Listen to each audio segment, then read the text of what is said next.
Hello YouTube. Today we're talking curls and more specifically cheat curls. This is not a video where I'm going to discuss the advantages of using dumbbells over the easy bar for curls, because in my opinion you should do both. They offer different advantages and there are many videos already discussing it, so go watch them. Here we're going to discuss cheat curls done with these two implements.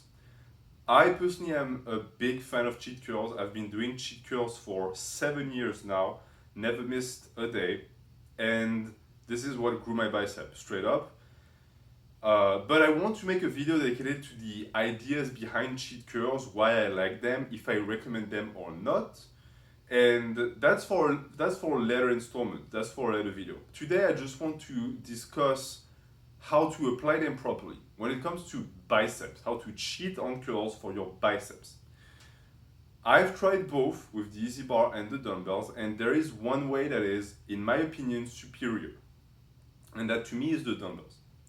This is my own bias, it's my subjective take on it, because that's what I've been doing. And on this channel, if I share something with you, it's because I've used it and it worked. I'm never going to be talking about a method that I read somewhere worked, or that someone else did and it worked. If I didn't manage to make it work, I'm not going to talk about it. So let's discuss easy bar and dumbbells. Easy bar, of course, we're going to grab it with both arms, the dumbbell with one arm. Something that I've always had a problem with the easy bar is that the strength you're going to be able to reach on the easy bar is going to be very high. You're going to be able to cheat curls a lot of weight. I've also found that what you're going to get better at eventually with the bar is going to be neurological adaptations. Your technique is going to be better. And you might think, well, why is that a bad thing? Usually it's a good thing for compound movements, right? Yeah, for compound movements. But a curl is not a compound movement, or at least it shouldn't be. It needs to be isolation for the bicep.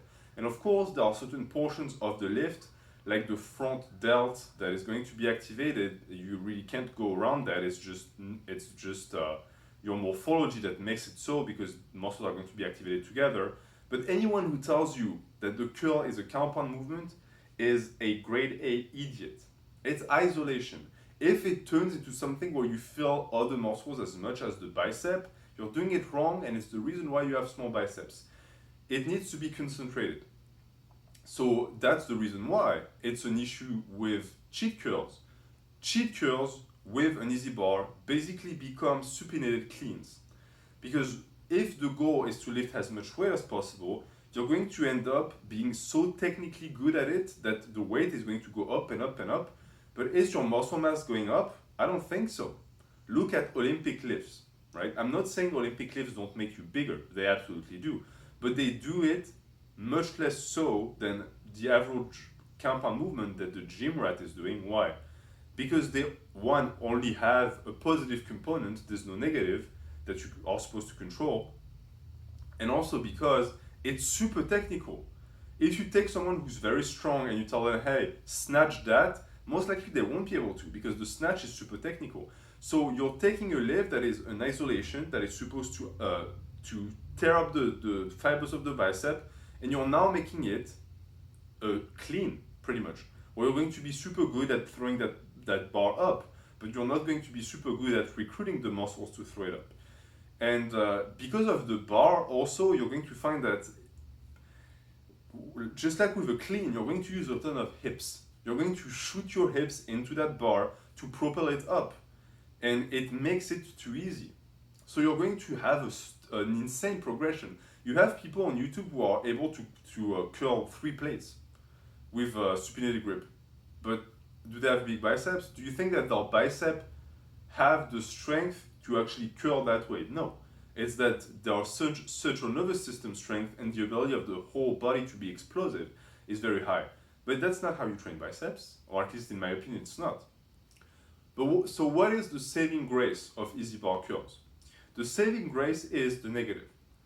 If you do that movement and you control the negative all the way down, or at least until the flex is dead and you're going to go into overextension and then you let the bar go.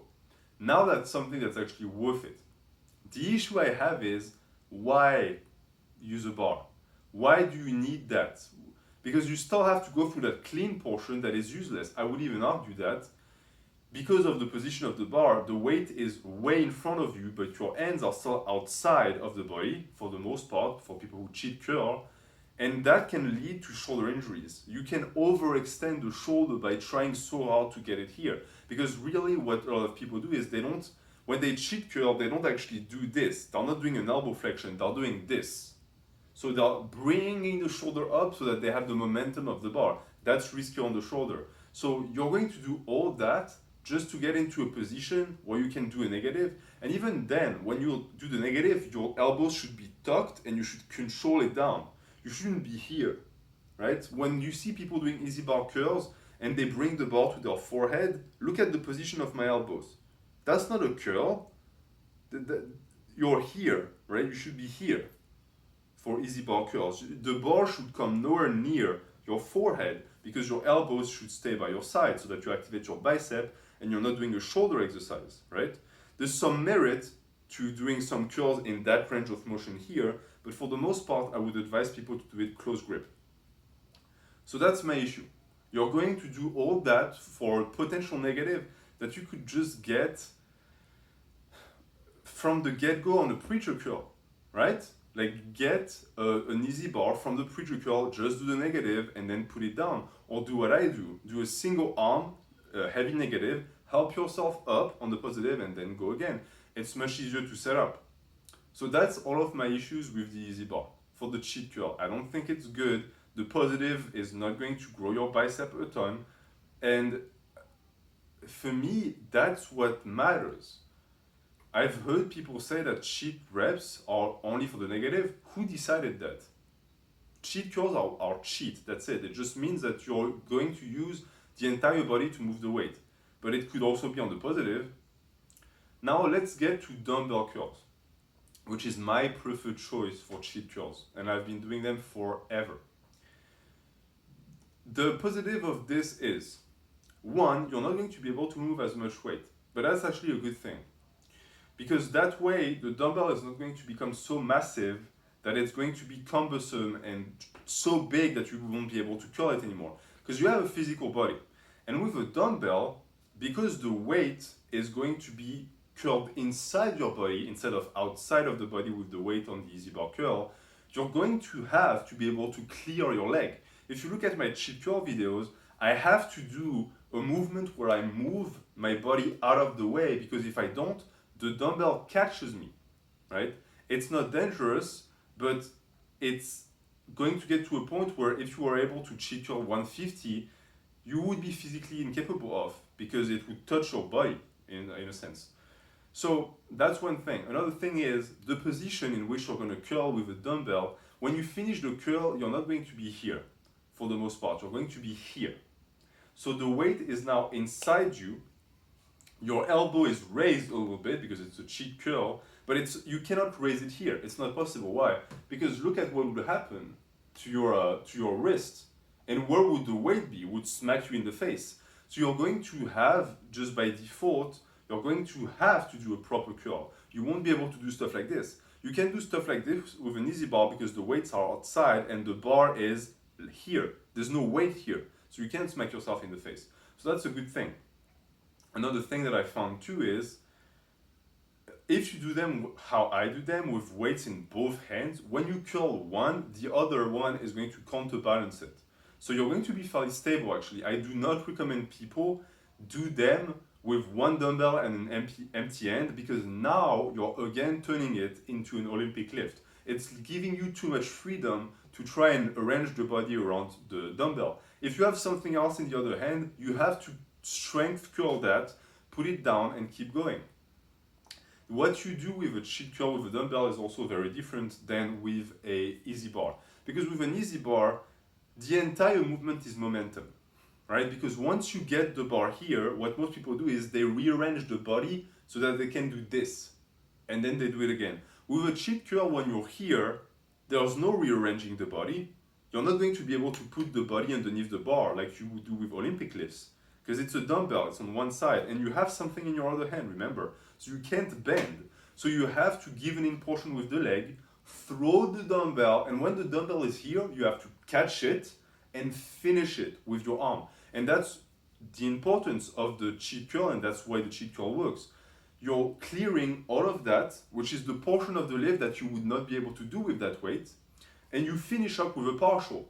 So you get the momentum all the way here, and from here to here, you're finishing with your actual bicep, right? And I'm not saying this portion here is useless for the bicep, but touch your muscle in that portion, and also when you curl it from here, what is happening really? There's a lot of front delt activation. There's a lot of this happening here, but then when you're here from here to here, this is doing nothing now. It's all here, right? And when I go down here again, it's activated again. You're going to find too that with cheat curls, I advise starting with a neutral grip, and with curls in general, by the way, and raising it like this, right? You're not here. I see people do this. I've never done that in my life. I don't know why you would do that. Start here, because the portion that you go from here to here is front delt, right? If you start here and you do this, suddenly my front delt is not doing anything. What's working is the forearm. So you get some forearm work here, and then you twist bicep and down again. That's the positive portion of the cheat curl. That way it's also safe when you start the movement, because you're not at risk of tearing a rotator cuff, you're not at risk of tearing a bicep, because it's like a supinated grip versus a normal grip for the deadlift. This is super dangerous. This isn't anymore, because now you're involving more of this and not just this. So that's for the positive. Once you complete the positive, what happens? You will not be able to control the negative. It's not possible. Why? Because one, it's one hand. You have the other hand that's going to be curled soon, and I always advise you to cheat reps, with curls at least, on very high rep ranges. For the intensity window, of course. Don't do 1 rep maxes, it's completely useless. Do minimum 3 reps, with 1 rep in the tank, so that you don't risk injury. So you're going to have to rep that. What I do with cheat curls is I don't control the negative, or rather I don't slow it down on purpose. I let it go down. A thing that people don't get, yes, going fast on the negative is going to reduce the time and the tension, but it doesn't negate it. It's still there. Your bicep still has to go through the motion with the weight. It's not resisting it, but because you're in control of the weight and you are not letting it go and just doing this, you're still getting some benefits. The bicep is still getting stretched. And because you're going to return in a safe position, the risk of tearing anything is 0. You're not going to hurt your shoulder, you're not going to hurt your bicep. Of course, this is not the video where I explain to you exactly how to do cheat curls, but if you start them after watching this video, start super low. You need to get the hang of it first, and if you don't have a lot of experience training biceps, you have no business doing them, just stick to normal curls.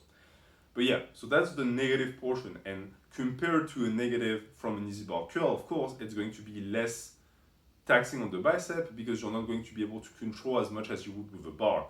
That being said, you're going to make up for it with the amount of reps. And as I said before, for the easy bar, work that you're going to do in a forced negative way should be done, in my opinion, within a certain protocol that is much safer than an easy bar curl offers. So that's going to be my point for this video. I'm done with my argument. This is coming from someone who has been doing cheat curls for years. I know that a lot of people don't like cheat curls, but personally I love them. Thank you for watching. Have a good day.